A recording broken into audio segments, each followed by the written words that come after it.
welcome to Spill the Tea, and we are so happy to have you with us.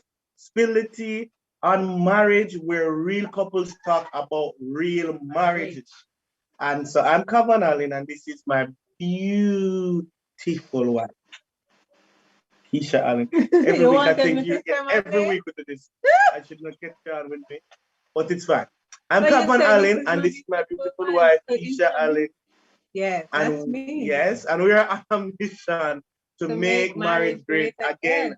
So thank you so much for joining us. Today we are joined with our friends, the Williams, Sean and Leisha Williams. You know, I was going to tease them about the better looking one, but it's fine. It's not, I mean, it's too obvious to even bother going here. And we are spilling the tea on how it started, how it's going. Sean and Leisha are no strangers to spill the tea.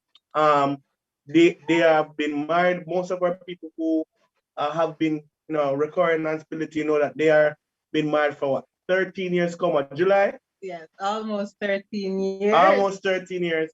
They have 2 daughters. That's why I'm having no more children, because I'm waiting for Sean to catch me up. Then I'll consider. No, we're not considering anything. All right. If Sean don't catch you up, Sean, just please don't catch me up. Just hit that.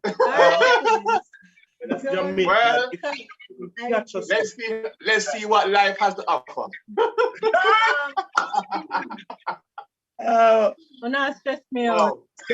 Apart from having beautiful children, they are transformational speakers, life coaches, pastors, project managers, entrepreneurs. Listen, any box that's good, they check it.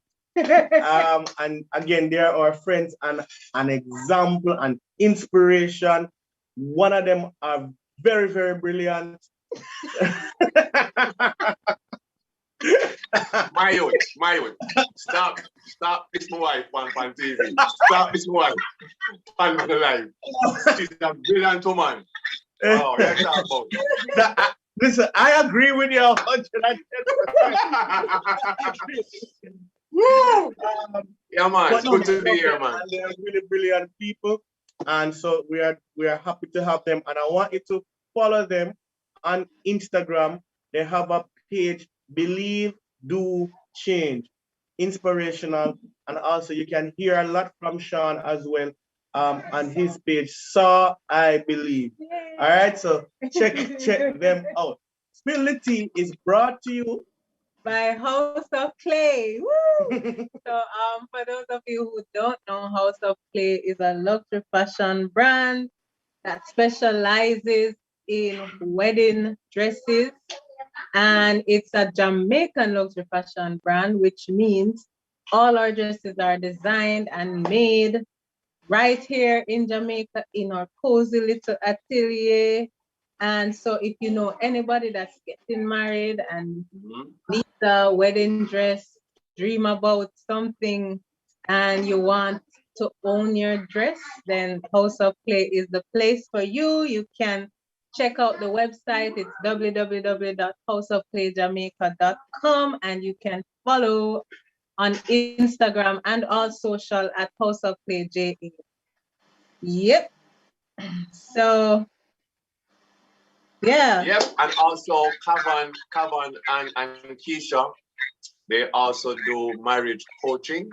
So if you are engaged or you think you have found that special person, I would highly recommend that you seek their marriage coaching expertise to prepare you to just enjoy what is one of God's greatest gifts. So I will highly recommend them. They look young, well, one of them look young, but as a couple, they have great wisdom to offer and share. So I'm very, very proud of them stepping out, owning their own business. And I love House of Clay because they also want to dignify women and their beauty.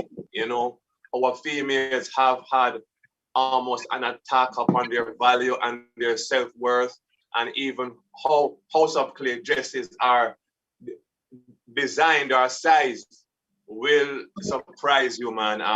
Awesome brand. And if I was to get married again to her again, by the way, same person, nobody else. House of Clay would be our only choice, you know. So hats off, man. Awesome job. Thank you so Awesome much. job. So much. I would buy from him, but you don't make soup. Thank you. I really appreciate that. So, guys, before we jump into the discussion, I am excited about it. We got to know you are no stranger to us and Spility. What is in your cup? What are you drinking tonight? Tonight it's just agua. Water for me. Aqua. Tonight is iced tea. Nice. Nice. I like that cup there. The cup they boasted about. Yeah, man. The mug. The mug. Yeah. You know, we got the original Spility mugs, you know. Yeah. Essential by Tal. Get yours. I am Hobby. And I'm Whitey. Oh, yes. And Okay, all right. If I was Wanna high special, I fly. would catch my ring and say, what? We're Anyway, what's in the cup? drinking ginger ale. Schweppes ginger ale. All right. Big up to all those who are on. Thank you guys for your support. Hi, Althea. Hey, listen, Tamalsia. You know, I know Tamalsia. myself, but sometimes I can't pronounce. When I see it, it's like I get a brain freeze. But guys, tell everybody to jump on. You don't want to miss this discussion, and we are really excited about having this with you. So you guys know you have been. I mean, very recently we have heard of the divorce of one of the world's richest man. In fact, Bill Gates has been in the top 5 richest persons in the world for about 30 years. Over 30 years, spent plus 20 years as the richest man in the world. And he's getting a divorce, and it made a lot of people start to say, oh, look, Jeff Bezos is divorced, Elon Musk is divorced, Bill Gates getting a divorce. These are 3 of the richest men in the world. Well, Cav, as you said that to Miami, what Biggie said, no, more money, more problems, man. More money, more problems. So, hey, I tell you. I will quote the P. Diddy one. The more money we come across, The more the more problems we see. But I don't mind. I still want to come across for myself. I'll tell you about it. But all these people are having divorced, getting divorced, or have been divorced, and it just makes you wonder, is money a key ingredient to a happy marriage? And I think, you know, in the Miss Kitty era, in Jamaica and a couple of others, you know, I mean, this discussion is big. Don't date broke man. Don't go out with nobody who can't take care of you. I mean, how much of it is true? How much isn't true? What do you take? What do you keep? A lot of these discussions are happening. And I know we all look at the Williams and we are like, oh my God, they have the perfect marriage. We want to be like them. You know, 13 years of marital bliss. And so we want to find out from them, how did it begin? Leisha, did Sean have all the money in the world to carry?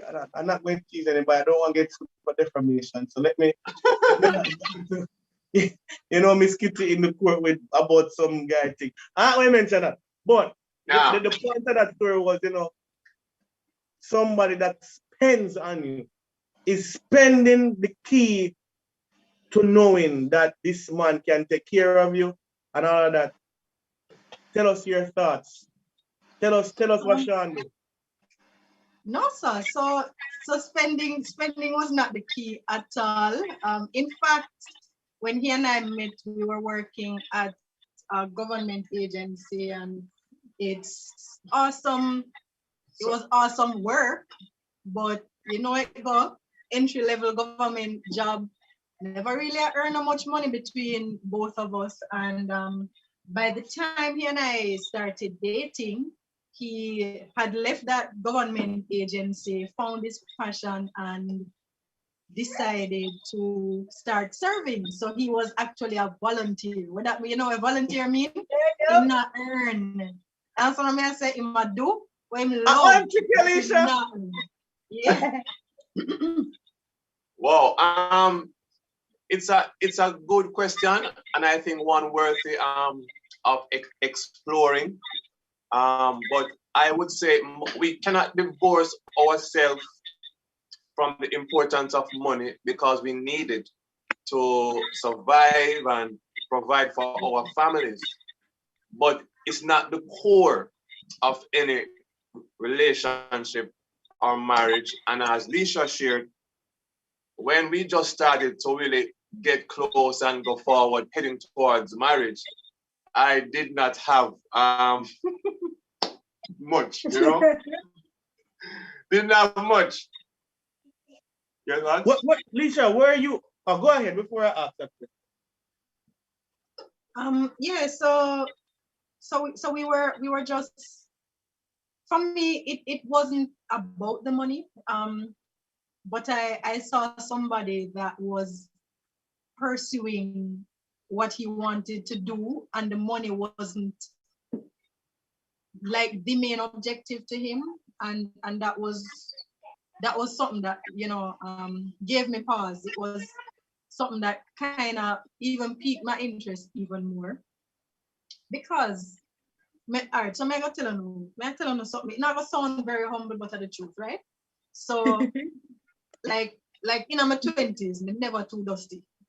Like, me did decent looking, and I never feel bored. I don't know what you mean by, like you said, you did. We're confused. No, all right. So we're not too dusty now, but me never too dusty. So I had been approached before by men who had what they could flaunt. I remember one time I was standing at a bus stop. For show you how men think different. Some men think differently. I was standing at a bus stop, waiting for my bus, quite fine, you know.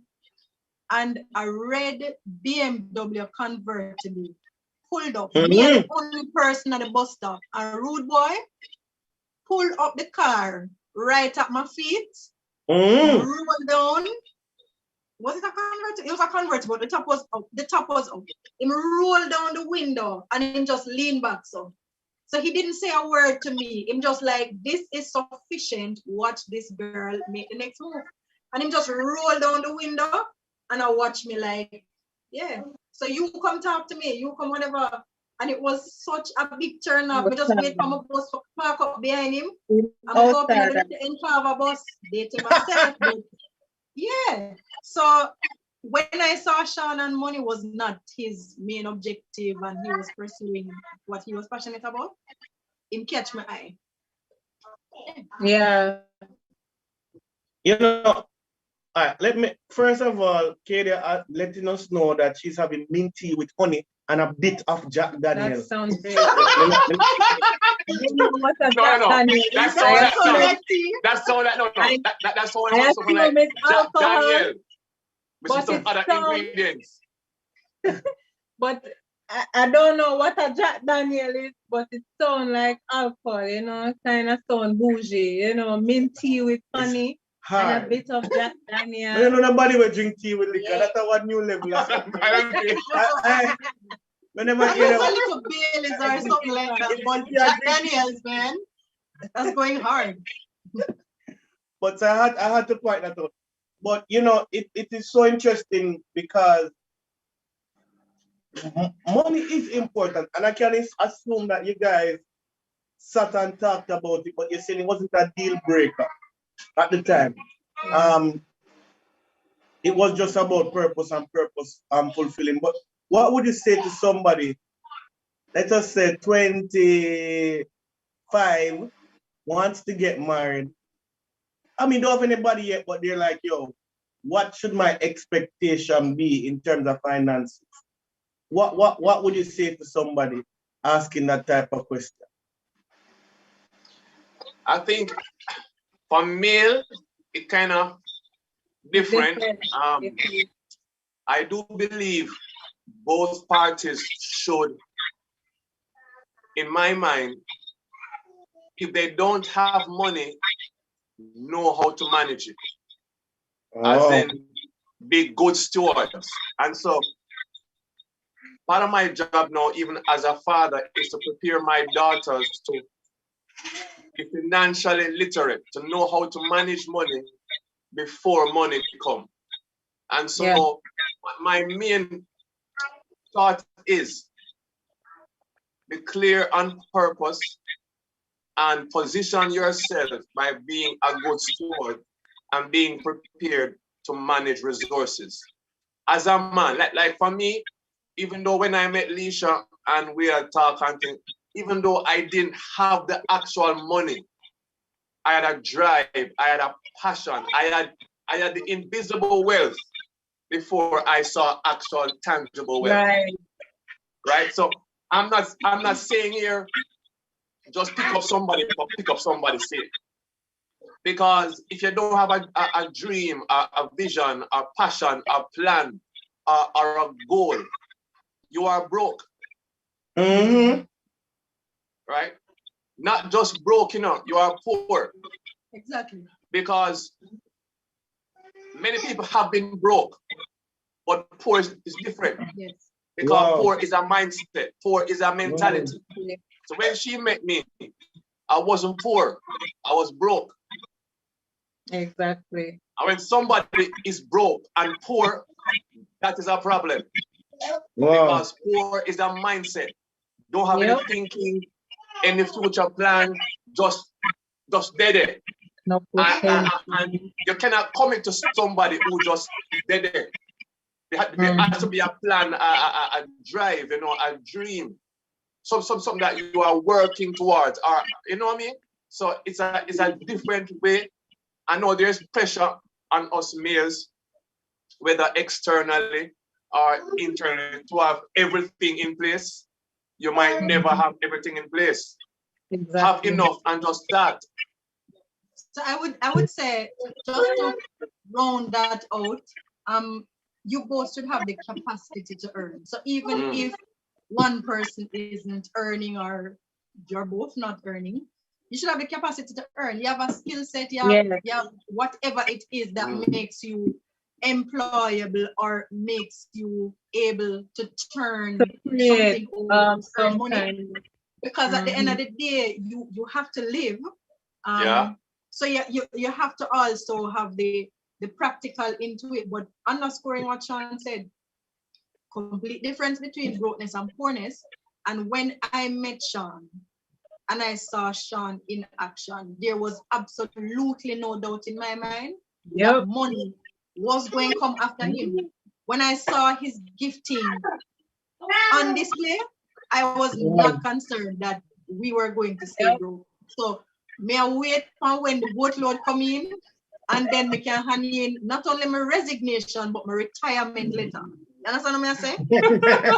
My retirement letter. You know, I really love all the nuggets that you guys been dropping.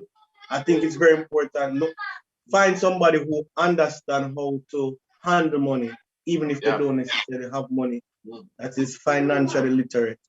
Find somebody who is employable, wasn't the word they use, but somebody who employable or can take money. So it's not necessarily about where you are right now, but I mean, this is a conversation. It's something that you have to think about. How are we going to go moving forward? Do I have to push this person to go work?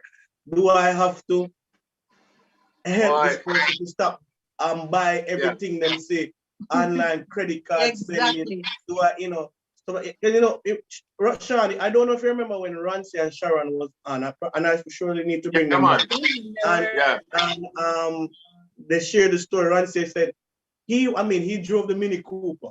That's a BMW, right? Go to Mobile to meet the love of his life, and he said that he would have carrier or top restaurant, all of that. So as far as you're concerned, the man have money, and it's not that he didn't have cash coming in, but he was in debt up to his neck. And he said, he remember when he actually told her the situation and just how tough that discussion was, and then eventually set goes and work through it. But the point I'm making is not because I can carry you out and because I drive a nice car really means I have it all together. And so we can't use that to judge somebody's state in terms of, are you able to take care of me? Yeah, but bro, you see what's also key is like think of being healthy emotionally in terms of currency. Many are bankrupt emotionally. Say that again, Sean. So- That's really good, Sean. Say that again. Yeah, like think of emotional well-being as currency. Yeah. Many are emotionally bankrupt. And so they use things to try to top up. And that put them in a position where they live above their means. And it's normally to impress others. And I'm all for going out for the one you love or care about. But when you project something that you cannot sustain, Exactly. you are actually sowing seeds into disaster and trouble down the line, because pipe, pressure bust pipe, you know, it's only a matter of time before you cannot deliver what you have advertised. And just being open, authentic, this is who I am, this is where I am, but this is where I am going. Yeah. And that going is what attracts me, because there are many people who don't have what we call things now, but you can see, man, this person is going somewhere. So Yeah. be in a going frame of my mind. So I don't know, ask Keisha and Kavan. Uno, what's it like when you meet Kavan? Was he Mr. Show Off? Was he dapper? Was he addressed to kill? You know, talk to it. When we met, he was working at Bank of Nova Scotia and also going to JTS in the evenings, pursuing his degree in theology. And I was working at Petals and Promises. Yeah, I was working at Petals and Promises. Didn't start House of Clay yet, as we know it. But we were really good friends. But when we actually figured that, you know, when Kavan finally realized that all this goodness he was going to miss out on it. Wow. I'm start look the word. Yeah, I'm start look the word. I wasn't even concerned about any of the. Keisha never asked me how much money I make. Never. Ever. Yeah, it wasn't important to me. I'm a BNS jacket in that car. She just think we're rich. Never asked. I did not think he was rich. I just did not want to end up in a situation where I married a guy who was, you have to understand, for me, I wasn't the type that, like, relationship for me was not a tryout, go into a relationship because you like somebody or somebody like you. So if I am going to go into a relationship, it has to be somebody that I see as the type of person I would want to get married. And for me, how much money the person was making or the things they had wasn't a big deal, because I've seen people get that and are miserable. And so for me, it was about the type of character that he had, and as we got to know each other, this guy was just blowing it out of the water, man. So it was a you have to make up, you know, for no money, you understand? At least some person. No, just how we treated people, just how genuine, just those little things. And then and then it was a plus that he was so gifted with speaking. Of course, that we didn't see as something that he would use to make money or anything like that at the time. But I knew that based on his mindset, and you said something very powerful that we completely agree with, that it's being poor is a mindset. And so, like, the type of conversations we would have, I didn't worry about what our future would be like when it came on to finances or money, because it wasn't, I didn't have to worry about where his mind was or how intelligent he was or if he was ambitious or a go-getter or whatever. He was always driven and passionate about everything. And then this guy can network like no other. And we know that networking is a big deal when it comes on to what kind of future you may have. So yeah, that was it for me. I think we had it easy, Sean, because I mean, I look at the question from two different angles. One, how people do dating now, I think will become an issue. So you meet somebody, them look good, you wind down your window at her foot at the bus stop, come to your car, you get her name and her number, you call her, you talk, you go out. You understand? Keisha and I were genuinely good friends. Yeah. So you knew all you needed to know. Nobody was pretending Yeah, or trying yeah. to impress anyone. Yeah, So I was just being, she was being herself. So it was a little different. You didn't have to worry about certain things because you got a good glimpse of the person. I think with how we do dating now, you kind of have to be like, how soon do you ask these questions? How much do I invest my time before I realize whether them have some money, them don't have no money, them know how to handle money. You know, so as I said, Keisha never asked me the question because she got to know me, who I am. She you know, she know I work. She know, like, you had enough to know. yeah, he worked at a bank. Yo, Benjamins. We You're right, though. I think, figure it out. Think how we do relationships now, I don't understand it. Because I think we don't think about that what you do, what you sow is what you reap. And the way how we do it now is almost transactional in nature. It's like a business transaction. I am coming to the table. I want to see all that you have to offer. And if you look good, I'll shortlist you, do my interviewing, then choose the best candidate based on resources. That is a recipe for disaster and trouble. You know, and we're always saying the key is friendship, no pretense, no mask, and then make an informed decision and choice based on who this person is.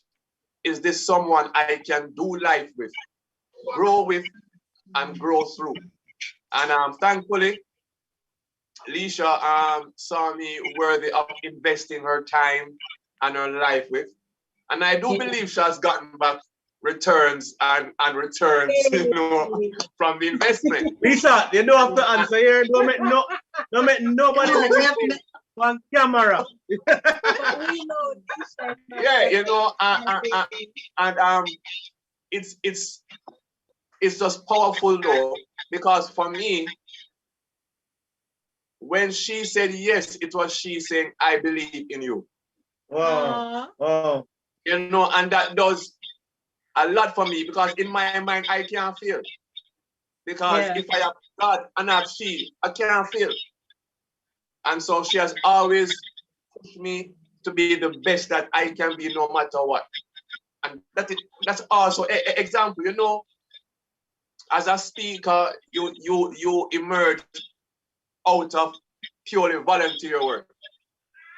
You know, when she says, Sean, you have this gift, have a profile, a portfolio, speaking engagements, costs, you know.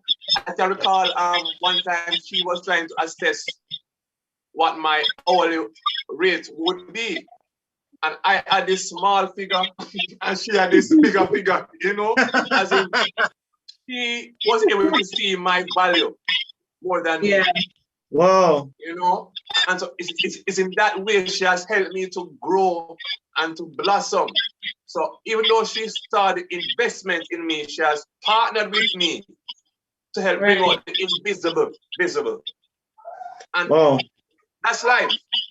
That's why I tell people, when I make it the right way, if she want a jet, me I buy her a jet.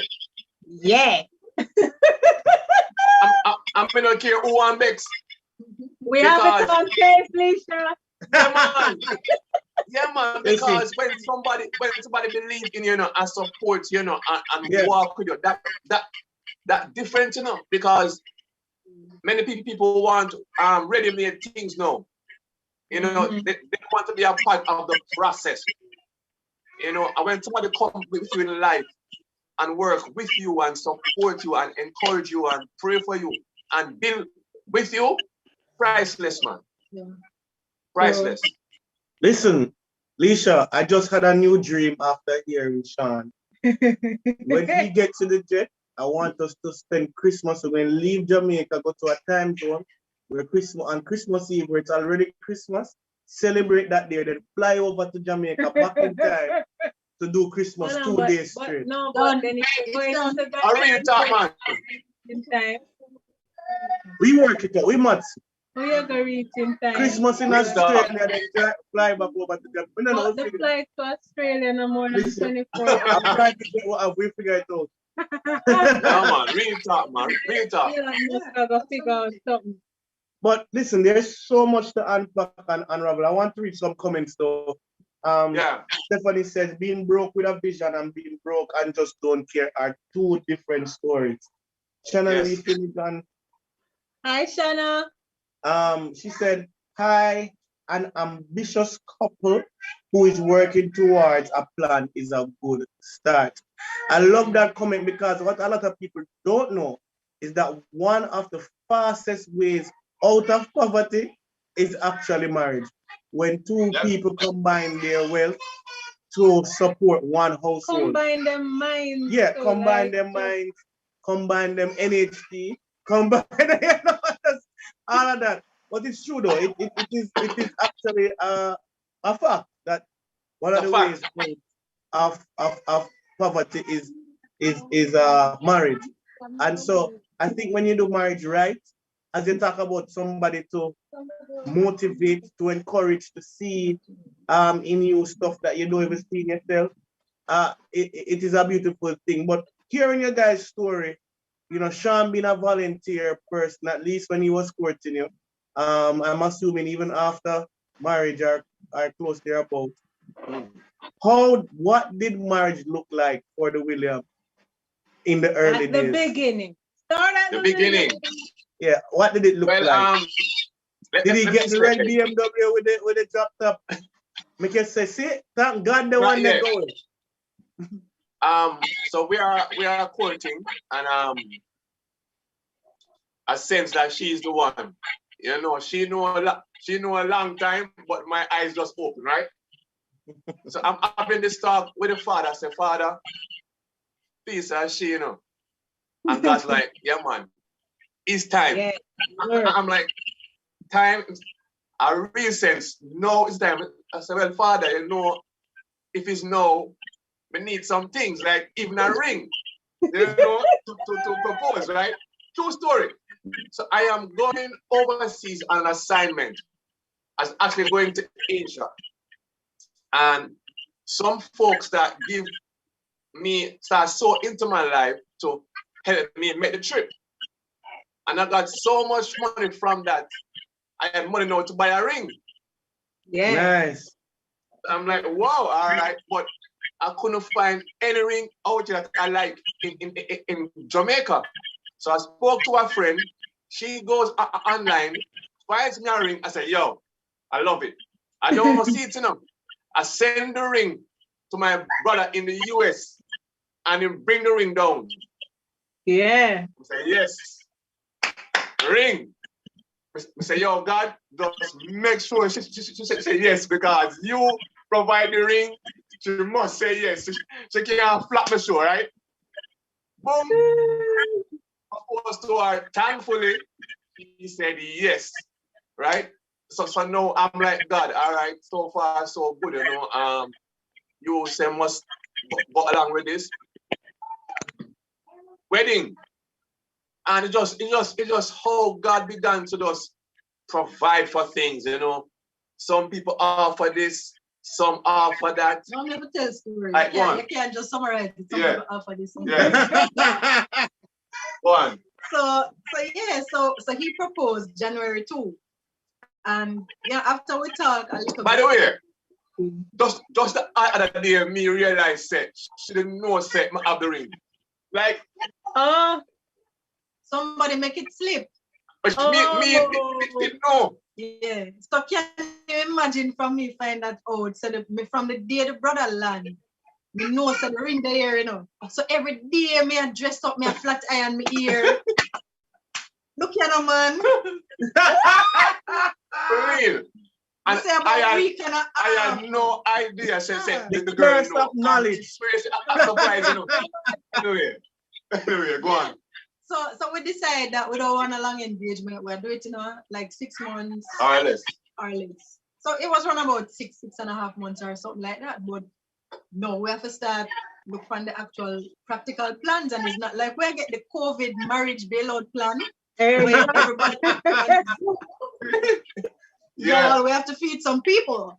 So all right, so we'll find a nice little rustic hotel that we liked, and when we look on the wedding bill, the wedding will come to like about 500,000. I said, John, no, that after we cut it down, you know, 500,000, because we both come from big families. The generation above him is big, but my father have 14 people, so I come from a big family. Wow. So by the time we don't make the wedding list, 102 people or something like that, they on the list. Me, I said, John Rasta, talk, cut down everything, 500,000. So we start look for things to cut and things. We didn't have to pay for the venue we paid for the venue in like 2 parts. So the last 2 salary we get combined pay for the venue. We have things like we say, we now do this, we're now buying a wedding cake. Somebody step up and pay for the wedding cake. We say, all right, why we don't know the honeymoon I go before, we could have said, hey, somebody hand me a honeymoon. And so by May, so we're getting married in July. By May, I have a ring, I have his ring, but me not have no wedding dress. There was no House of Clay at the time. Yes. Keisha probably was just leaving high school. So when I have no wedding dress, I may say, yo, I'm me, and at 2 months' time, I went to all the wedding dress places. I'm like, nope, this is not it. So work now calls me and say, yo, we have something I launch over that country there. And so we needed to go to that country for a week. I am like, you must be mad. Like me, not the thick of my wedding planning, me not leave and go nowhere. Then pressure start coming on for me. You have to go. You're the one with the knowledge. You have to go. But implement it. Kiss my teeth.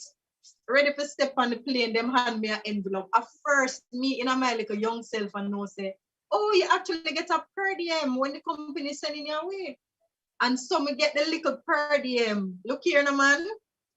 Me eat bread. I drink water.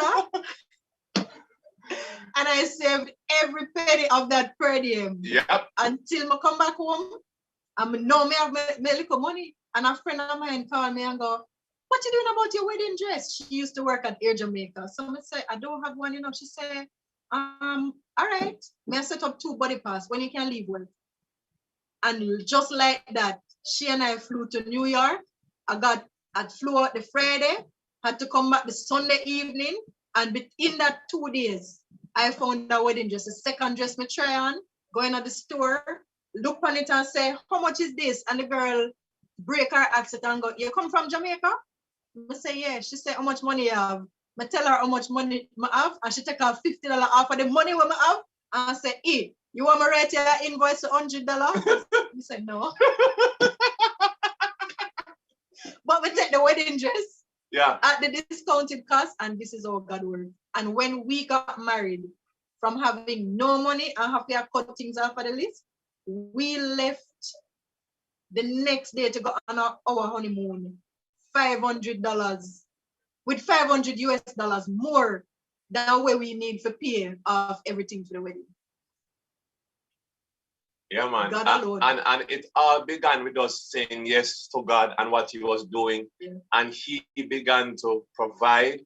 And now the next thing now was come from honeymoon, you know, we were like, we were going to live and so on, and we couldn't find any place. Then out of the blue, God just gave us a nice place to start, 3-bedroom house. And I remember in the house with my mother-in-law, she a walk, you know, and all she a hear be echo because the house empty, right? You know, and she's like, Sean, like, oh, I'm like, Moms, man, God is going to provide, because in my mind, if God told me yes, and he gave me the ring, and all that we went through, I was very confident, you know. So anyway, one of my friends worked for a foreign-based company that happened to be closing down, and they're having an auction. And so I went to the place to view what they had there, because you go and view, and the next day you go and bid at the auction. So, you know, I went there, you know, I said, Lord, I want this, you know. By the way, I made sure to touch it. Lord, I want this. Lord, I want that. Lord, I want that, you know. And the next day, me got my little bit of money, my little bit of money, and said, Lord, help. And almost every item I bid on, and me alone want it. So I got the stuff real cheap. I remember we had like dresser, cabinet, bookcase, end table, night table. Man, that is how we actually furnished our house. Yeah, that's how the house stopped echo. Echo. For real. And then, oh, we didn't have a stove. We had a we call it? So we had a sandwich maker. Let me tell you about it. Yeah, yeah. So me a little toops bougie. Me like nice things, right? So after we finish now with this wedding, I'm like, we need a stove, but we want a stainless steel stove. Me don't believe, me don't want no starter stove, me don't want no hot plate, me don't want no whatever, me want a stove. So we had a sandwich maker. When we had just moved into the house, my boss at the time realized that we just moved in. So she's like, you have a kettle? I said, no. So the next day she come to work, stop at the pharmacy on the way, buy me a kettle, right? The wedding was 1 month after my birthday. For my birthday gift, she buy me a toaster oven. So now we had a toaster oven, a kettle, and a sandwich maker. I say, Sean, I see that stainless steel stove then I'm in courts now, I know my name, you know. So we're safe for about 6 months. So that stove here. So we now can cook. So here we're gonna work it. Every day we're gonna go to work and we're gonna buy a cook lunch. We so when we come home in the evening, we're gonna make sandwich. So oh my God, Sean eat cheese sandwich for 6 months straight. But it's nice doing because when the cheese melts in the bread and the bread toast, the sandwich nice. Yeah, balloon and so. And call it some salami sandwich to man. Yeah, you can put that name in too. Yeah. But when it's done, you can sprinkle like a dry parsley on it and dress up the thing and make it look like it gourmet. Yeah, man. You know what I mean? About so 6 months. We gourmet cheese. We're not here now. We're not here now. The sound gone. We can't hear them. We can't hear now. But we eat gourmet cheese sandwich. 6 months straight. Let me know some mute. No, hold on. Dry parsley. You're moving for true. The only parsley you know a rat parsley. I don't know. Yo, for real, man. Sprinkle it with iron. Sandwich in the morning, sandwich in the evening, sandwich at supper time. Yeah, man.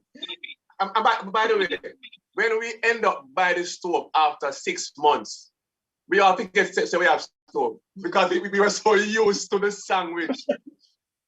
Yeah, man. Those were great days, though, because it's like you're on a journey. You are. I know it's like a adventure, and you're learning, and you're toughing it out, and you're safe, and you can see things coming together. I know those are great days. I actually enjoyed those days, man. I enjoyed those days. So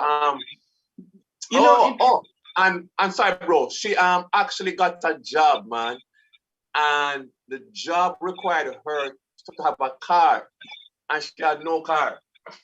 And somewhere they gave her the car and said, get the car like within 3 They months. gave me the job Yeah. and say 5 months and Yeah. say by the end of the year, you must have a car to retain the job.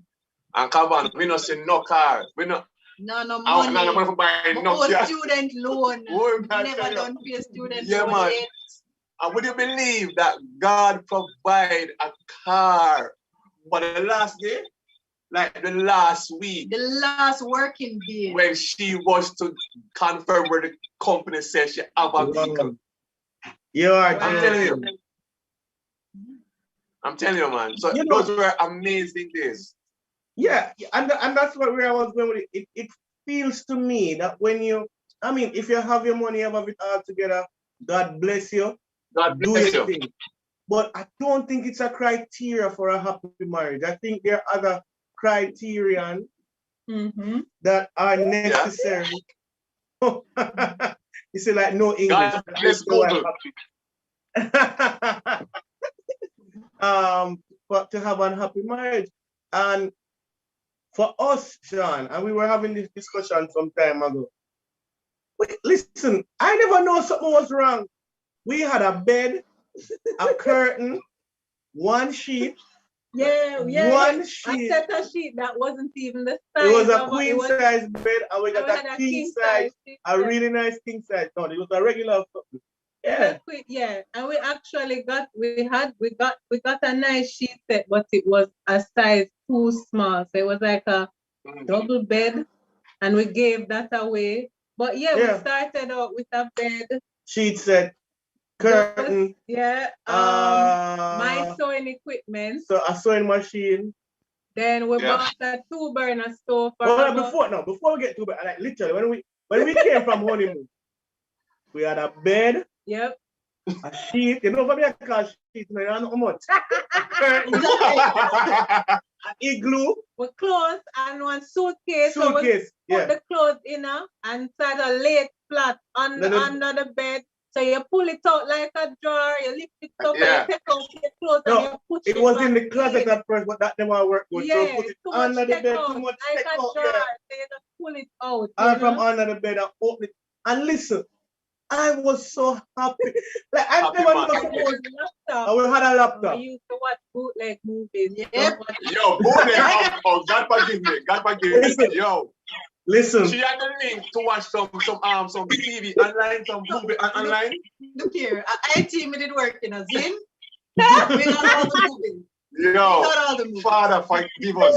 Yo. Oh, bro, by the way, in those days, if you come our house, we have 2 cups and 2 plates. Yeah, man, like no, Yo. seriously. You see when we don't get married, like God bless my mother. May I tell your family is everything. So when we don't get married, you see that Exactly. you say you have the one sheet set there. Me literally going in my mother closet and him going to him mother closet. So we did have two bed we have. Yeah. So him take a sheet set, and me take a sheet set. I go to my mother and she give me 2 knives, 2 fork, 2 plate, 2 cup, 2 glass, 2 wine cup, 2 water goblet, 2 wine glass. Yep. 2 everything. So if And you so we come start. our house, bossy, me drink so no, first, I'm not using then that. you drink. You will tell you? I say it word. Yeah, man. But you know Trust what? me, but I'm telling you, They didn't even know that you didn't have things.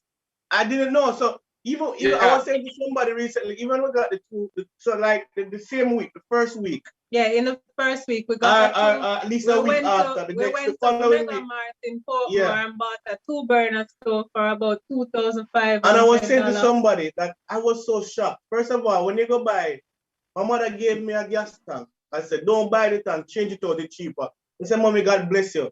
But change the 25-pound cylinder. Get another one. It's about that 25? What do you mean? The cylinder, Mommy gave us a cylinder, an empty Yeah, one. as in your order the gas tank. Yeah, you mommy can give me take your one. cylinder No. and you get I a new went to the tank of place. gas. I never have the number. The place up the road. I remember. Oh, I went to the place and I said, I have the walk with me. Come in and know nothing, Brent. I go up to the road. But I'm glad I go because the man said, oh. So the man said, I don't really know what I'm going to tell him. Say, you have the regulator. I think mommy they give me a regulator. No. I said, no, I don't have no, any. we never had a regulator. So the man give me a regulator now. buy that to me go You home. needed the Me whole- never have no house. I never know, Keisha. Me never know. Me Yeah, need house. it took about a week to It get the take me stove a up week. now. It take me how long just to figure out the things that I need. The You clamp. get the hose and then you need a clamp.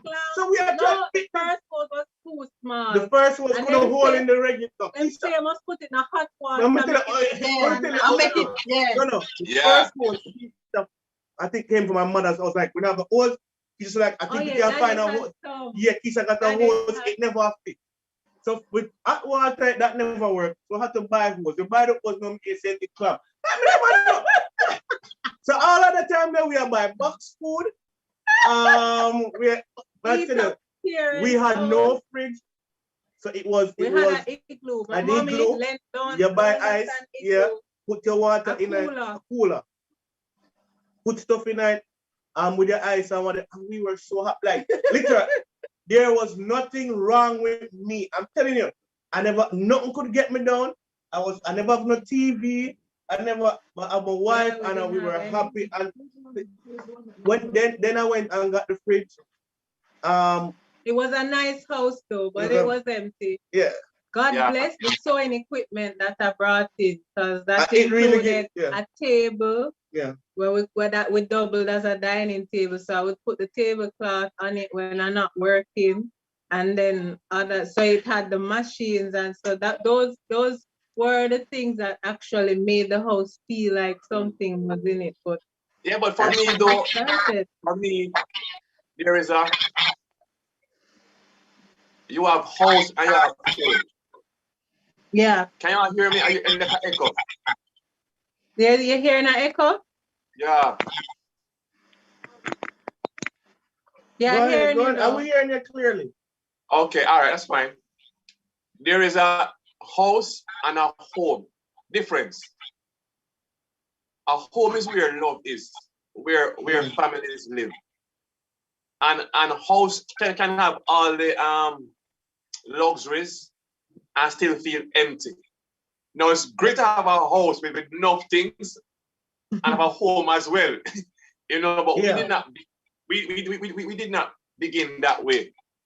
But it's just so funny. Like even now, when I look back, I was just happy. I can't think of a bad moment, And there's just something about dreaming and building together that leads you in a way that you can't even, like, I can recall when we had the car and start driving. I remember one time we had to have the car fixed, right? And we had to take bus. Mm-hmm. Yeah, she in the bus, and she's like, Sean, very, very,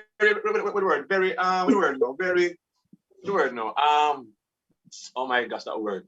Apprehensive. No, like reminiscing about when we should take bus together, and you'd come for me, and we walk, and I miss those days. No, baby, no. We not miss the bus.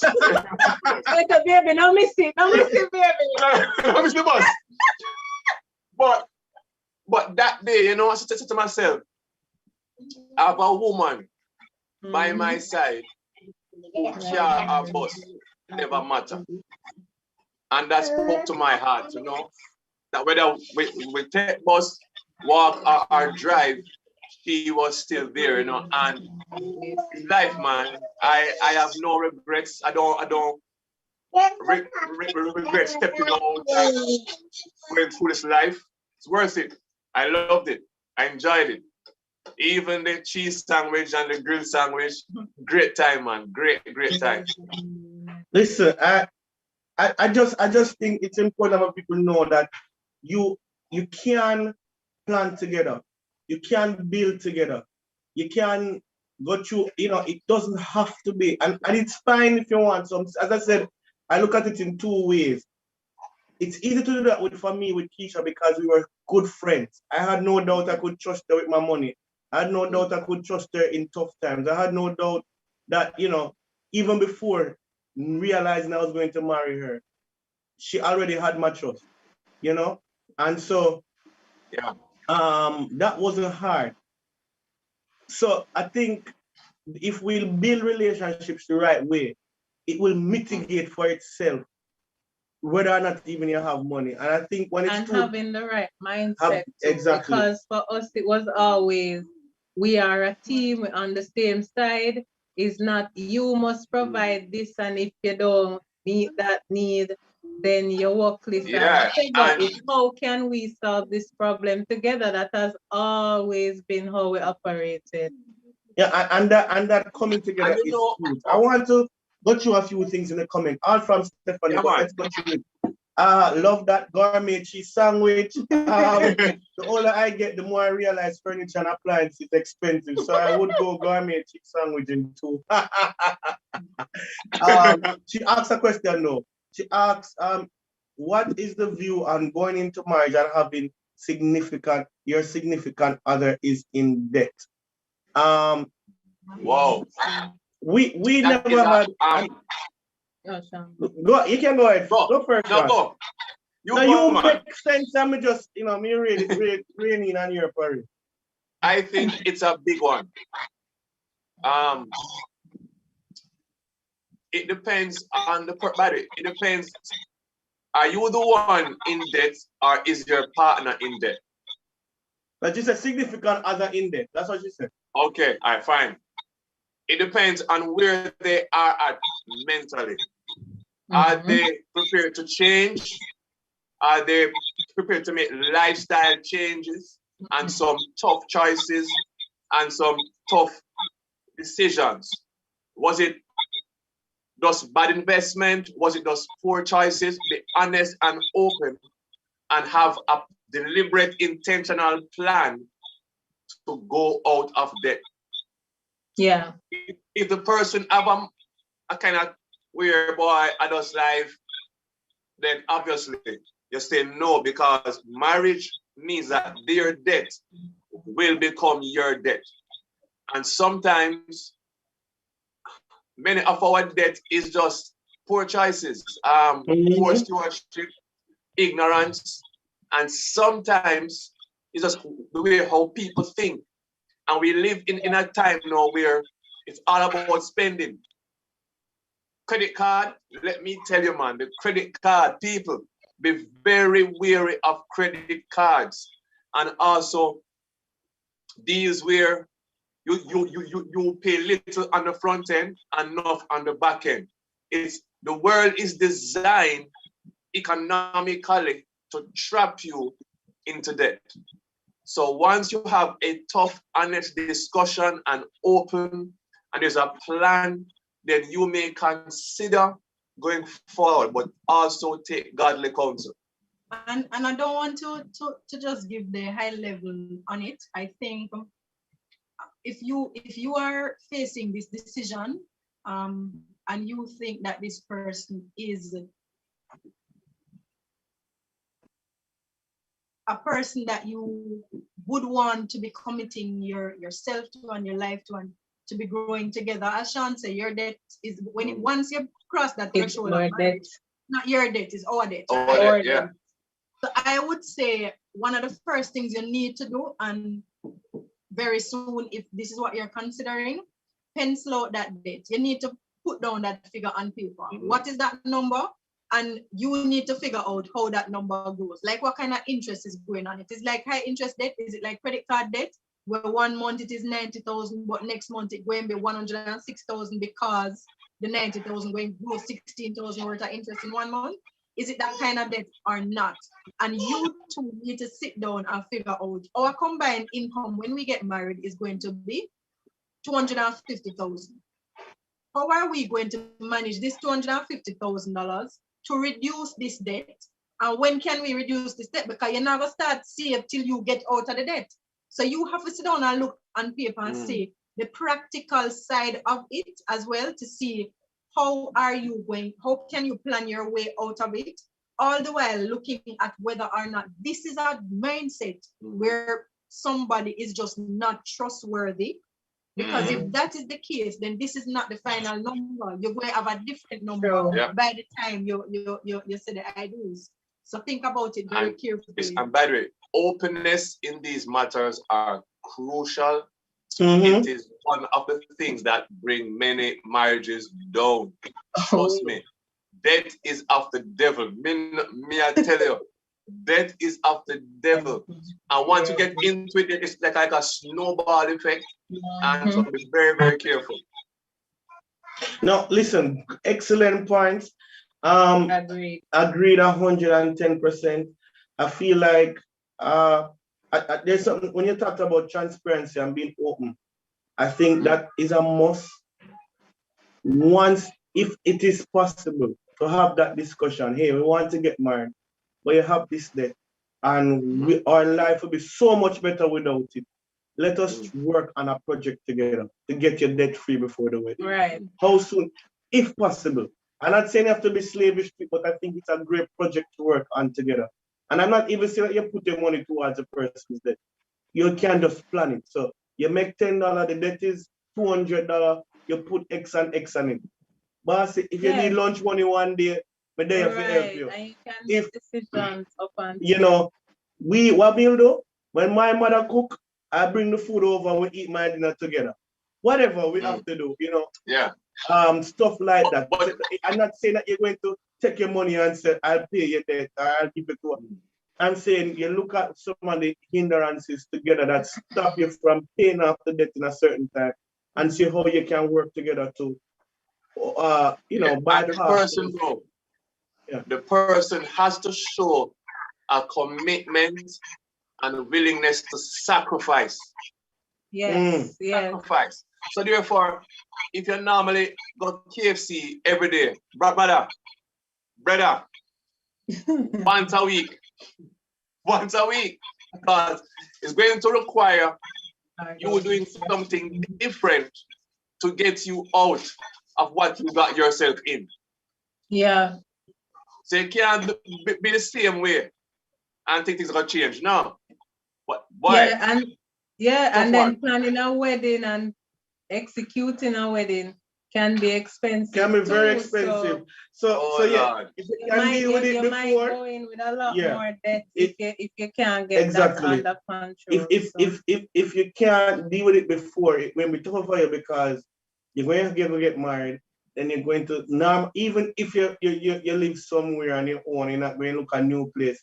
You're still going to want some other things as you bring somebody new into the space. It is an expensive venture at the front end to get married. Even when you try to do something small, things can get costly. So that would be my thing. As best as possible, try and knock it down and work it down as best as you can. And you know, the truth is one of the biggest hindrances to marriage is money problems. So I do a lot of couples divorce over money problems. Infidelity, money problems, top two things that cause separation. And I want to say, I know we began by sharing how God did amazing things, and yes, God is good and He continues to provide for us. But life, wow. Okay, that's it. The curtain fell down, family. Just as I said about life has unpredictable things, that is an example of there we go. things, right? And it's just how you choose to respond when those things happen. And in our relationship, we have had unpredictable things. We have had tough financial choices to make, but thankfully it never ever became an issue. We saw it as our problem, therefore it was our solution.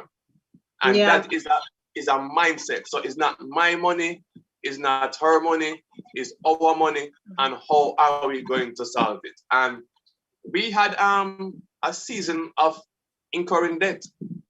Mm-hmm. And we sat down, make some tough choices. No, tough choices that humble you.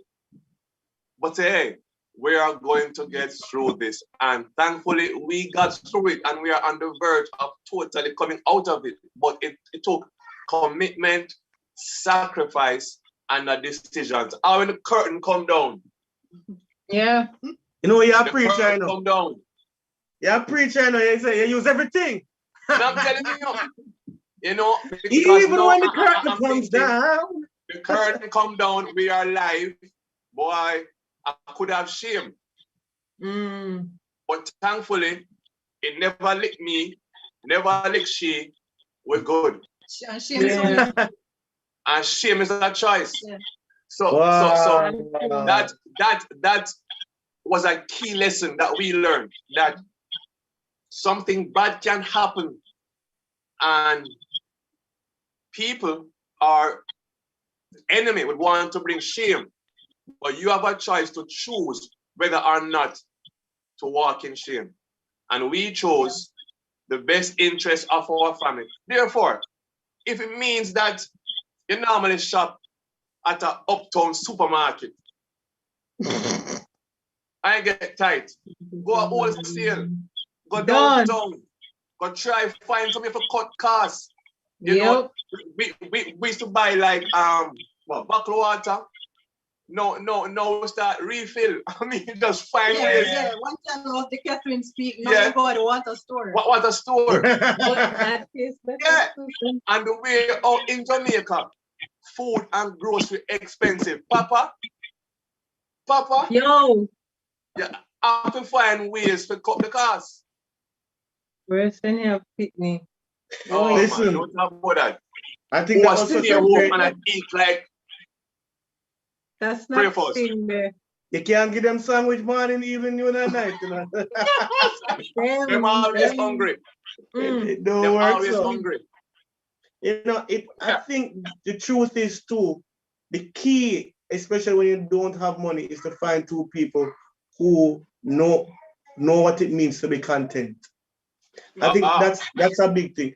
If you find somebody who just don't listen, them can't work with the punches, they just I need my Louis bag, we need to get, you I know, need my allowance yes. to you buy know, my Bridget sandal. you know, Oh and God. these things are lovely. I want all these things for my wife, but I if that is the get-go, you know, if that is your wife or that is your husband, then only make sure you have money. Are you going to have a serious problem and a very miserable So life? true. Yeah. Make sure you're rich all the while. Mhm. All the while. So, All the while. you know, and that's how you get in debt, because you're going in this relationship, the person isn't content, Person they're is high maintenance. high maintenance, and you know this before marriage, so it shouldn't surprise you start going in debt to supply that the different And demands. sometimes are you high maintenance Yeah, and you sometimes- start making bad decisions with where you deem your money. And we have to understand that when we're married, it's no longer my money. It's Yeah. our money. So if me do foolishness with our money, the two of Yeah. us go suffer. Yeah. So I think Yeah, that's man. very important. I think that is something that you look for, not necessarily how fat your bank account is, but are you high maintenance?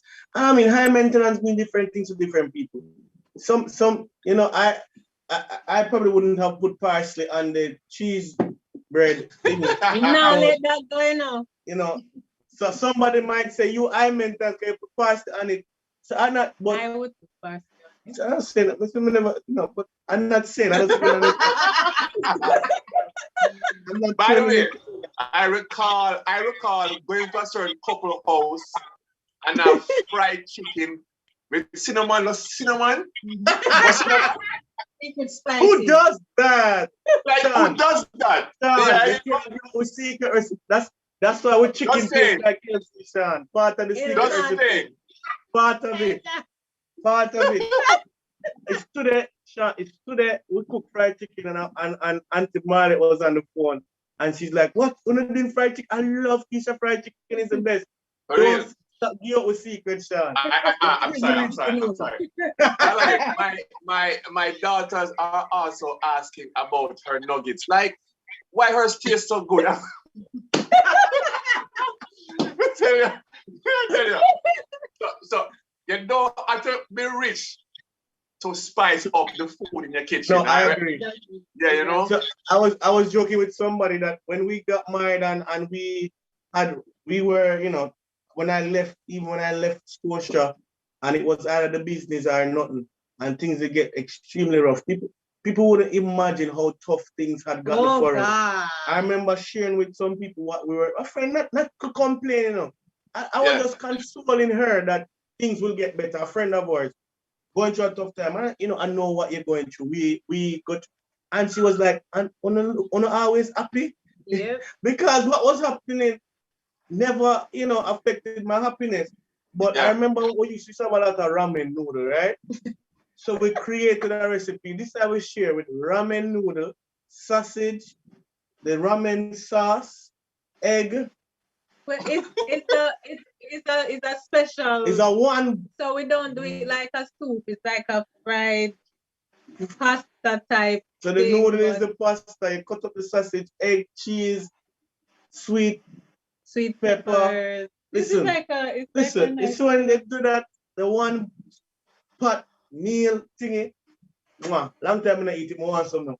You know, bro, that we are smiling now, but sometimes, like for me alone and my wife, it kind of different. When you have kids, it kind of harder. Yeah, true, very true. And I can recall went through a season where our daughters love to dance. They love to go to ballet, and doing the budget and trying to cut debt and so on. So we say, yo, ballet, I forgot, man. Yeah. And no lie. You see, when we tell them, say, boy, no ballet was a hard thing. I mean, water full up my eye. Cry. Never just full up my eye. You know? And I was like, Sean, we have to get this right to put our daughters in the best place where they can expose their gifts and have fun and be the best version of themselves. So that drove me to maintain the tightness of the budget to get us back to a place where we can afford more things. And after a while, they were fine. It's not like they complain, but just me as a father, I want to provide the best. But again, good lesson to learn, to humble yourself, do what it takes to get back up there. So that's it. Yeah, and you had mentioned something earlier, Kavan, like you were mentioning the mindset of the people who, you can succeed if two people of the same mindset come together. And one of the things that I've always been thankful for about Sean is that he has a mindset towards money. Now, both of us, we can do better in terms of, dreaming and becoming more financially boss. But in terms of how we hold money, in terms of a value, like we rate it down to the ground. And so we've come into marriage where we don't have a whole heap, and we've had seasons where we have a decent little surplus. And I remember on occasion I would go to Sean, or Sean would come to me, and one of us will say, boy, I feel God and say X. And the things then what God seemed to tell us, I don't know if I don't pay a fee, the things then what God seemed to tell us, normally take the surplus from right here, so straight back. And I go to him, and him go, and you feel confident you heard God? I'm going to say, yeah. And he's like, well, let's do it. I mean, he will go somewhere, and he's not the one who balances the books. That's me. But he come home and him say, just to let you know that I gave X and Y and Z. I may look on him like, but this brother, I don't even know if that's not, but him give it. So what me do? Balance the books. It's given. Yeah. And just the mindset that he has is the value. Because I want somebody who can be with me in the valley if the valley comes, and the valley has come in 13 years of marriage. We've had a couple.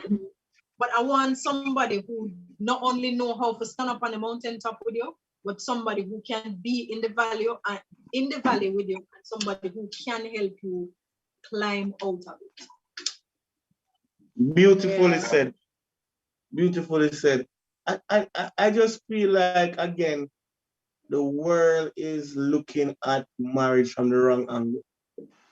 And I think if you come into a relationship with someone, as Sean said earlier, emotionally stable, someone who is willing to learn. How much have we learned about money in 10 years? How much have you learned about money in 13 years? Learn together, committed to learning, growing, becoming better, have similar values. Someone who would not put perception of people above fiscal prudence. Yeah.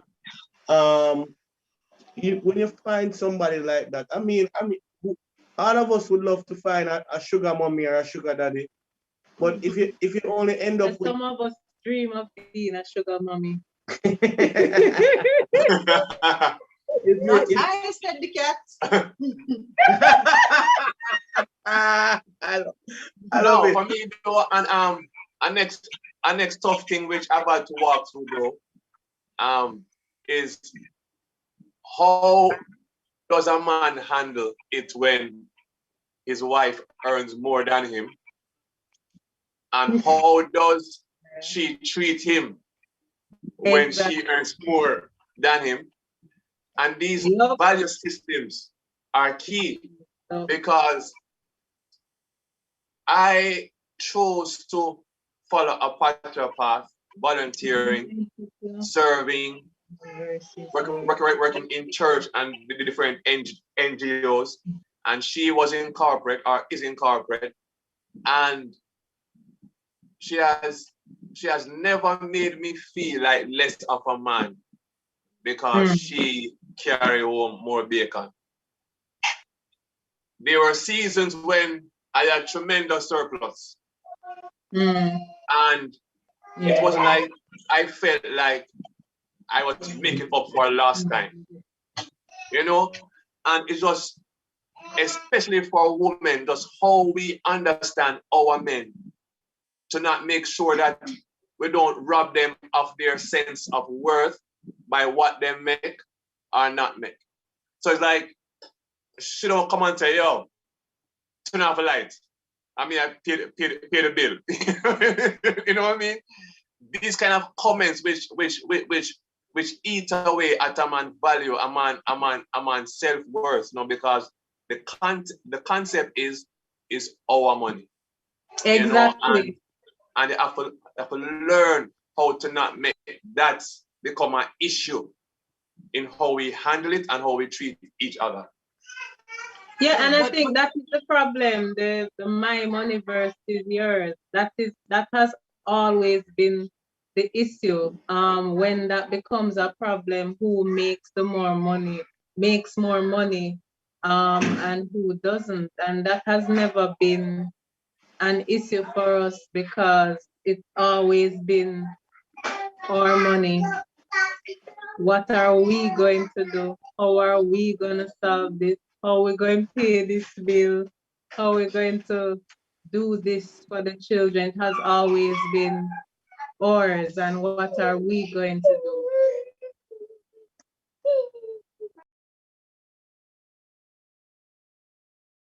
do? Any comments? No, I think the guests are enthralled in the conversation, so we have no comments at this point. I just have 3 girls who feel like my time is up and they need my attention. Let's do this. No, guys. Them come take over the whole plate. Well, hours were coming and going, so we are trying to be very discreet, but they understand. Let's just spill the love. Let's just spill the love. And then we do closing points after that. So go ahead, guys. You gotta share one thing about your spouse that you love. You go first. One thing I want to never share the last like 4 times to the come on. Stop pressure now. Who account you? So for me, it's how Sean owns his responsibility as head of this house. And I will give an example because we're talking about money. But even though, as he mentioned before, I earn more than him, he will be going away and him come to me with money. So I mean, we merge all our monies anyway. We each have full access to the accounts, but he will come to me with money from any other thing that he has, and he gives it to me if he's going away to say, while I'm away, if you need anything. Now, what it tells me is that even though he is not where he wants to be in terms of necessarily earning, he own the responsibility that Bishop Williams is my responsibility. And that to me is everything. That I know without a doubt that when the boatload come, it not going to be any different. He earns money that I don't even know he's going to earn. Money that's different, coming in different from salary. And the check still finds its way to me. All them kind of something there. We don't have any kind of distrust when it comes to money. And one of the things that I rate about him is that the fact that he owns that leadership role and that responsibility, and as a provider for this family. Love it. Yes. Yeah. You see, he's sneaking one thing, more many things in one thing. Like an overarching topic with many reasons why I love you. Wow, for me, my wife, I'll just give you one. I love her loyalty. Yes. She's fiercely loyal. If she's in your corner, she'll take off her boot and fight for you and fight 100,000 people. You know, she's fiercely loyal and protective of who we are and what we have. And by that, I mean, she's very careful who she gives access to who we are, because it's not everyone you can invite into what you have. They're very wise, and she is loyal. It was her. I think she believed in me more than how I believe in myself. No joke. So if I go anywhere and she says it was good, it was good, you know. And just to know you have somebody, as Kavan said, a ride or live, you know, a ride or live, man. So truly appreciate that. I have never ever, it has never ever come into my mind once, even for a second, in 13 years, that will be apart.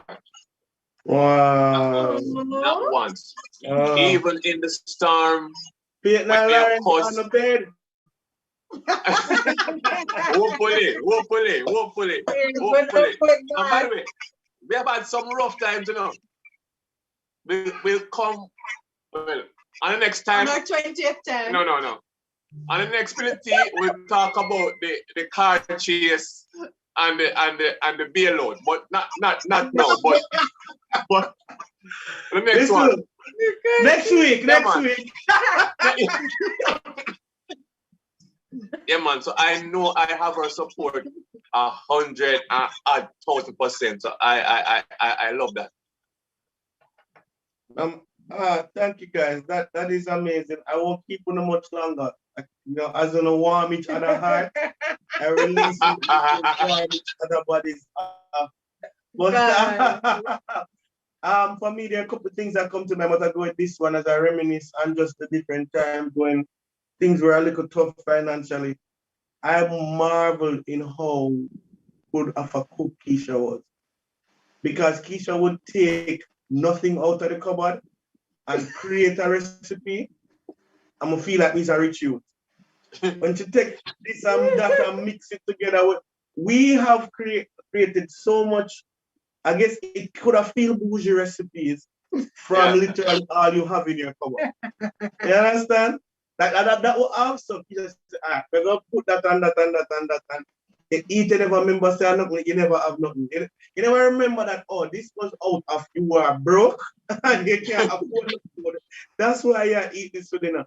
You know, you never felt like that. And I always marveled at that. How she did it and did it so easily. And she never make me feel like, you know, look into the house, look where you do, type of vibe. Just go look. You know, so we have this, never remember, so we have this, you know, all right, we're good. So yeah, I try something. And I always appreciated that. And a lot of some of these things became staples in the house after the fact.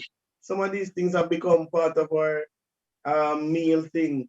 So Awesome. I love that about her. I don't know what you call industrious, chefrious, Innovative, creative.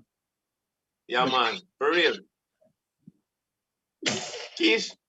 Yeah. So recently I've been watching Boy Meets World while I work. Anybody remember Boy Meets World? But I was just looking at how Corey was always considered this nice guy, and he tried all his like teenage life trying not to be seen as a nice guy because somehow there was something wrong with that. Yeah. And I was saying to Kavan that Corey kind of reminds me of him and stuff, and just based on stories I've heard about when he was in high school.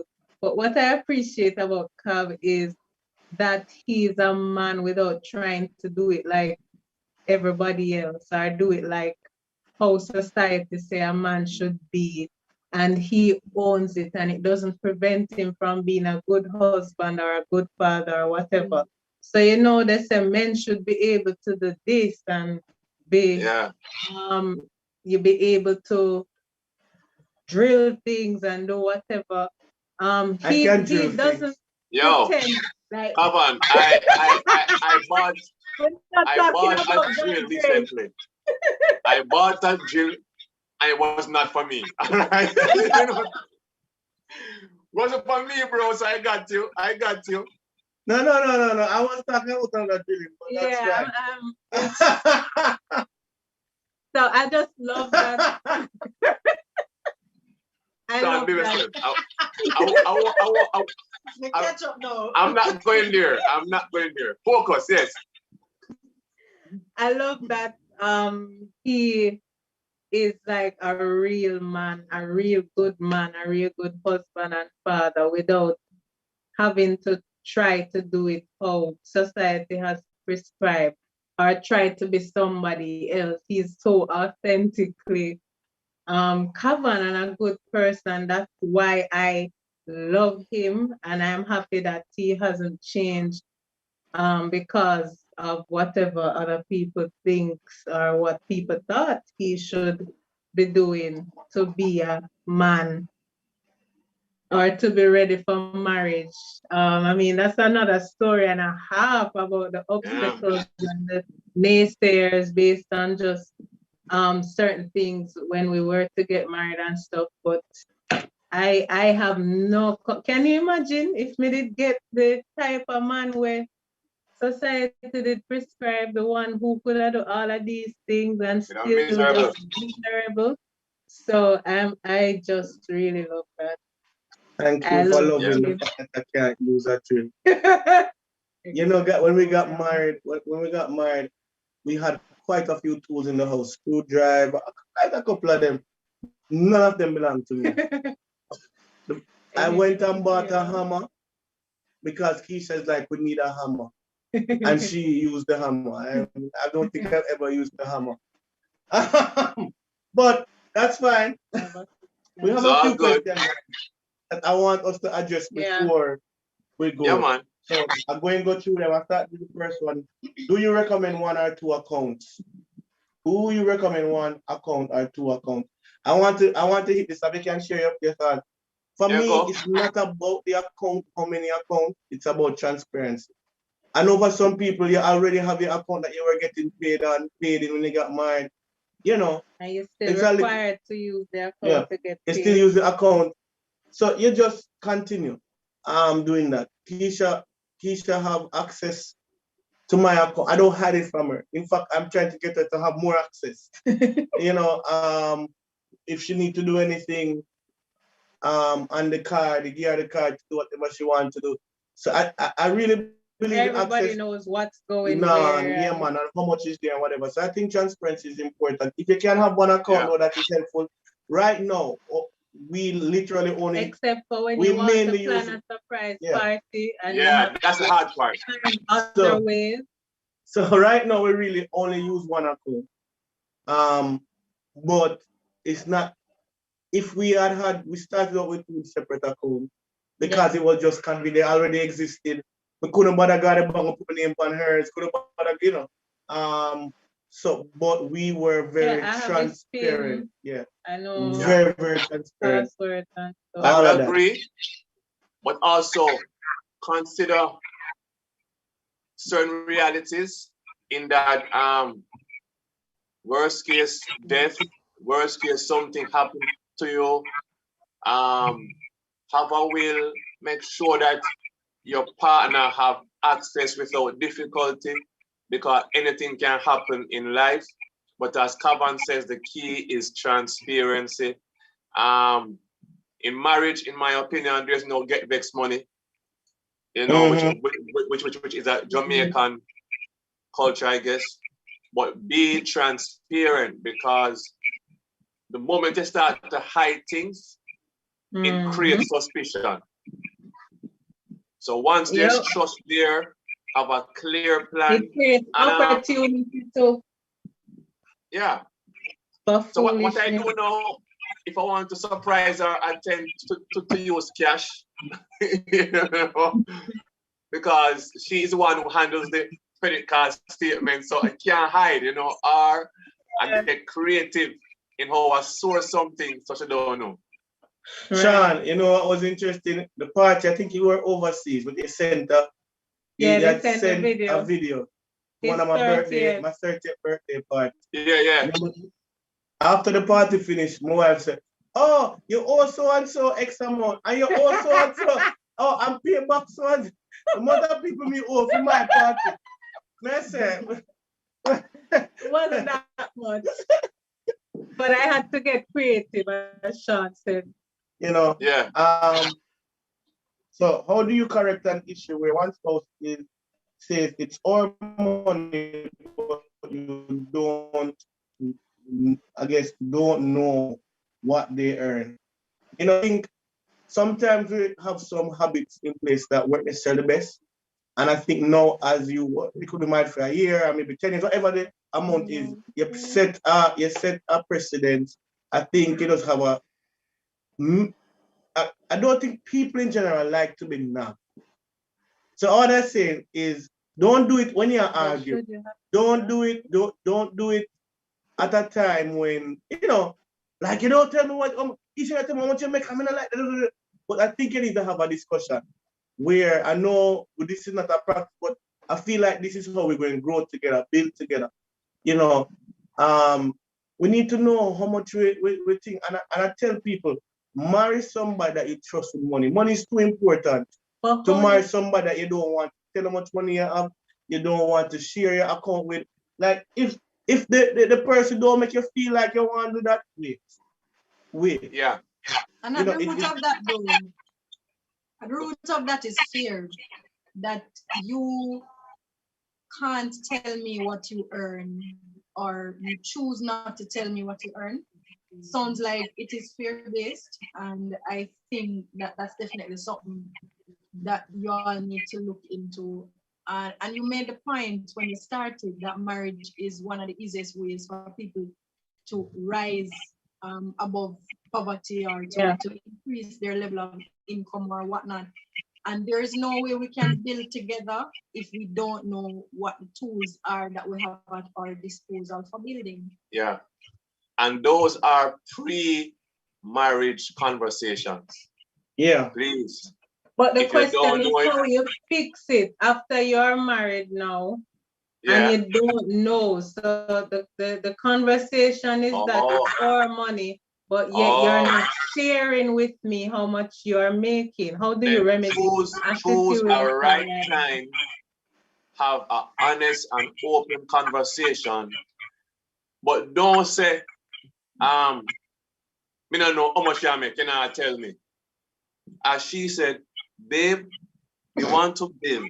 And for us to build together, we need to know the resources at our disposal so we can know how to invest and plan properly. It's just how we have the convo. It can be like accusation or even projecting your own fears.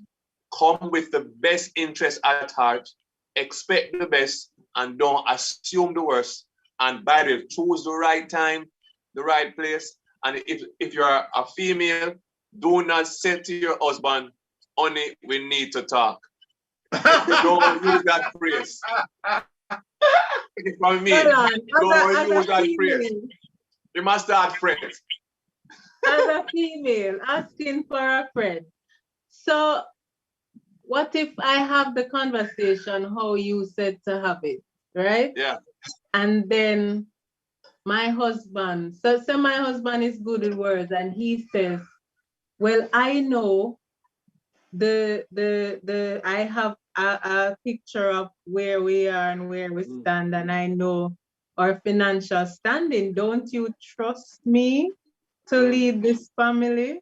No. How do you handle that? Well, you know what I was going to say? What I was going to say, Sean, is if you're in a marriage and somebody not sharing, one or both person not sharing how much they make, I'm sure there's an issue with the marriage in terms of communication and transparency. I don't see that being just money. All that money, I agree. I really think you address it from we want to be more transparent as a couple. I think this will help us because clearly you're not having a successful marriage with them type of secrecy there. That's I don't need to know much. I don't need to. And so I think it's a part of the discussion, sorry, and how can we grow and be better? Let us share everything. Let us put everything on the table. Let us be open with each other so that we can come and build together. And let us talk about some of the reasons why you may have some fear why you don't want to share. Is you think I'm borrowing money with? What is it that you think I'm borrowing money with?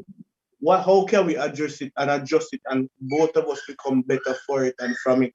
So I think these are some of the things that you look at and you look at it more holistically. And hopefully the person say, okay, I don't think it's an unreasonable request, but if they play hard and fast, I think you're asked to have a discussion with other people. You're asked to bring, then let us sit with a counselor. Let us on this issue. Let us, check with another married couple that we trust on this issue and just hear feedback because I think it does not build trust. You can't have, if it's the woman don't want to, you can't have another family, a man, a mind. If it's a man not get the money, you have a family in Italy. What me not know? We need to know why you can't tell me. It doesn't build trust. So let us build our trust the right way so we can last longer. I think it's something you really have to do. Agree. You have something to say, Sean? No, just practically speaking, it's an unwise decision to make because part of my role as a man is to develop and build my wife, and I have to think about her even in my departure. So let's say I'm the one who make all the money decisions, and because I have the acumen, I have the wisdom, what tends to happen is that when that man or person is removed from the picture, let's say death, the family is totally clueless, don't know what to do, don't know where to go, and they were not taught even how to handle money. So even if money is left to them, they don't have the wisdom how to manage or handle it. And so I have to prepare my family for the reality that anything can happen to me. And also, as they develop and grow, my daughters, they too must know how to handle money and resources. Yeah. And the truth is, as Kavan says, those form of trust issues is never ever confined to a particular area. It speaks to a wider issue. What is the fear? And whenever we make a decision based on fear, it cannot produce anything good. It will produce the exact opposite of what you're trying to do. So never ever allow fear to guide your decisions or actions. All right, I'm going to group these two questions together. What if one spouse wants to tithe and the other is not that strong in that conviction? Do you still join the money if your spouse does not tithe, Wow. but say they will just give? I have never been asked Well, that question in my life. Never have I ever. Wow. I'm more have like people come, should I? You know, but I never say, oh, one want to, one don't want to. But I give it this shot. And the join their Yeah. account Yeah. is a very good question, You know- because it would mean that Okay. it I was- yeah, I get you. My thing is, I think it's still a personal conviction. I mean, you don't want to, you speak into what you know is right, and you say, I believe in this thing. So, you know, I want to take it from what I bring to the table. You know, Yeah. this is, you know, you believe in giving, fine, because you said the person Yeah. believe in just give. So I will give this amount, which is a 110. lot of time And people even- give more than 110 Yeah. when they're Yeah, so I mean, if that is your conviction, you can do it. You can share your testimonies. You can say, "See, I see it here. I did it. I see the fruit of it." And I think even if it's one account, I still think you can say, "I want to give this based on my belief and my Yeah. thing," and I would love us to do it together. We make this as a combined house. I would love this to be what we give, but you have to. In marriage, I mean, this is a tricky one, and yes, you want to honor God to the fullest of your ability, but even God give a choice, you know, Sean. Yeah. And so I would share my conviction, yeah, even though again I think this is a pre-marital conversation as well. But let's say life happened and things change. You know, I get married to her. Conviction change after getting married. Yeah, man, right? These things, I would yeah. share my desire and say, I'd love us to. But if she does not buy into it, the most I can do is give from what I earn. Yeah. Yeah. So I'll give from what I earn and then give what the rest to my family pool. But I could not coerce or force, because tithe and just Right. giving is a hard thing. You can't force God that. loves So a what if cheerful it's not giver. that? What if it's not that simple? What if we're saying we're combining our money, it is our money, and I don't believe in this 110 thing. That I Yeah. don't believe our I don't house want is to give. 110. What you do? No, I but was going to ask that question. I think there are a couple of ways. I think you're saying, out of what I contribute to us, this is what I would love But to we give. are saying Yeah, money. so you Not are, about When so say we no, are discussing. So we're having a discussion that I feel it coming like we pull our money together, but there are some things Keisha would need that may not be something that I would want. So it might sound very simple. But I don't like cow's milk. I never used to like cow milk, none at all. I would never buy cow. I'm a Lasco man. I grew up on Lasco. It might sound trivial, but just as how I think Keisha need, I just using the first example that comes to me, cow's milk. And we buy that because of her, not because of me. I don't like it. I think you have a discussion that this is important to me and my belief. I know you don't share it, but I would love, I will give the 10% from the portion that I bring to the table. But then it won't matter which portion it comes from. 10% is 10%. Yeah. But I think it's a good start in terms of having the conversation. But I think at the best, if you're trying to get rid of the mindset of who brings what to the table and just being a combined effort, then I would say negotiate about the amount that you would love Yeah, for you guys to that give. was where I was So going you next. don't have to use the word tithe if the person is not trying to go there. But you might find that the amount that you agree on is more than your 10% that you Yeah, would have that was my wanted next. That to was give. literally my next suggestion. That So you can start to think amount. You can start to think for this year we love to give this amount. For this month we love to give this amount. That's a different discussion altogether. But one thing I would say don't do. I mean, share conviction because you're married. You're married. I'm going to share all my convictions with my wife, whether or not she agrees with it. So you should feel absolutely. free to share conviction, but you don't have to force Yo, or feel Carl. like that.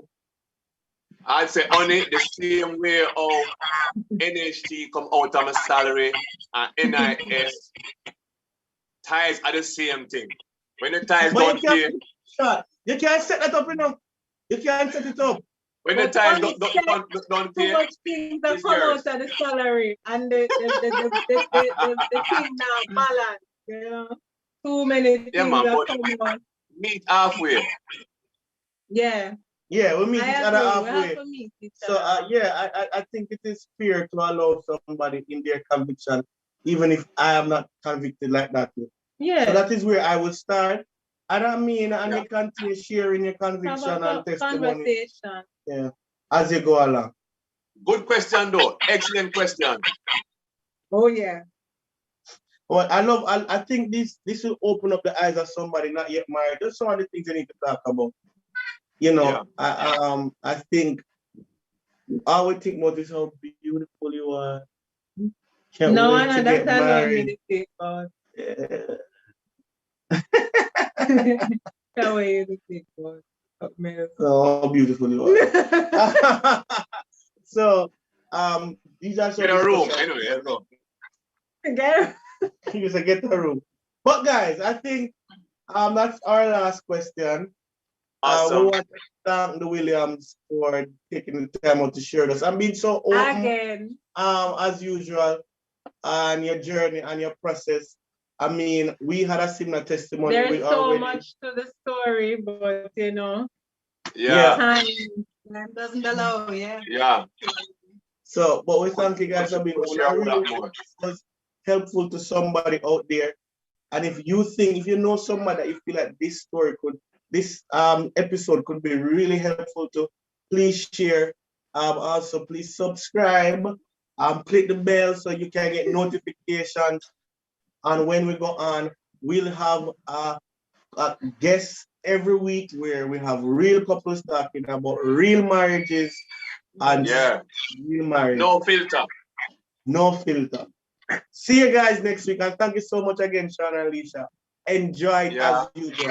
10 out of 10. Before we Would go, definitely I recommend. want to wish my wife and Keisha happy Mother's Day tomorrow. You guys are amazing wife, but also Uno is amazing mother. Uno make our life, me and Kavan life much easier. I mean, 3 awesome girls, 2 girls. I mean, we don't know how to do it, and sometimes we aren't as so much as we should.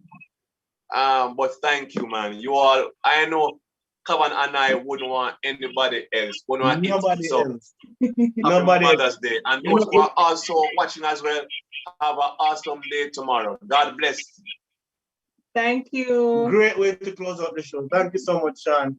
Bless you. Have Yeah, a great man. evening. Bye-bye, everybody. House of Clay, baby.